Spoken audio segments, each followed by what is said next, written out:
ಸಾಲಗಾರರಿಂದ ತಪ್ಪಿಸಿಕೊಳ್ಳಲು ತನ್ನ ಮುಖಕ್ಕೆ ತಾನೇ ಕೆಮಿಕಲ್ ಹಚ್ಚಿಕೊಂಡ ಮಾಲೀಕ. ಮಂಡ್ಯದ ಕ್ಯಾತನಹಳ್ಳಿಯಲ್ಲಿ ಜ್ಯುವೆಲರಿ ಶಾಪ್ ಇಟ್ಟುಕೊಂಡಿದ್ದ ಜಿತೇಂದ್ರ ಸಿಂಗ್ ತನ್ನ ಮೇಲೆ ಆಸಿಡ್ ದಾಳಿ ನಡೆಸಿ ದರೋಡೆ ಮಾಡಲಾಗಿದೆ ಎಂದು ಸುಳ್ಳು ಕತೆ ಕಟ್ಟಿ ಈಗ ಅಂಧರಾಗಿದ್ದಾನೆ.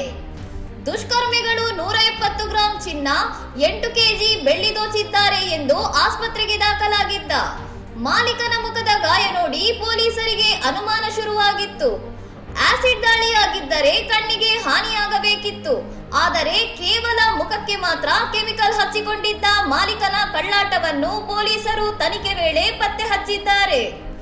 ಅಡವಿಟ್ಟ ಚಿನ್ನ ವಾಪಸ್ ಕೊಡಲು ಹಣವಿಲ್ಲದೆ ಹಾಗೂ ಸಾಲಗಾರರ ಕಾಟ ತಾಳಲಾರದೆ ಅಂಗಡಿ ಮುಚ್ಚಿ ರಾಜಸ್ಥಾನಕ್ಕೆ ಓಡಿ ಹೋಗಲು ಈತ ಈ ಮಾಸ್ಟರ್ ಪ್ಲಾನ್ ಮಾಡಿದ್ದ. ಪೊಲೀಸರು ಸಿಸಿಟಿವಿ ಡಿವಿಆರ್ ಬಗ್ಗೆ ಪ್ರಶ್ನಿಸಿದಾಗ ಕಳ್ಳರೇ ಒಯ್ದಿದ್ದಾರೆ ಎಂದು ನಂಬಿಸಲು ಯತ್ನಿಸಿದ್ದ ಮಾಲೀಕನ ವಿರುದ್ಧವೇ ಈಗ ಪ್ರಕರಣ ದಾಖಲಾಗಿದೆ. ಇನ್ನಷ್ಟು ಸುದ್ದಿಗಳಿಗಾಗಿ ನೋಡ್ತಾ ಇರಿ ಸೌರಂ ಟಿವಿ.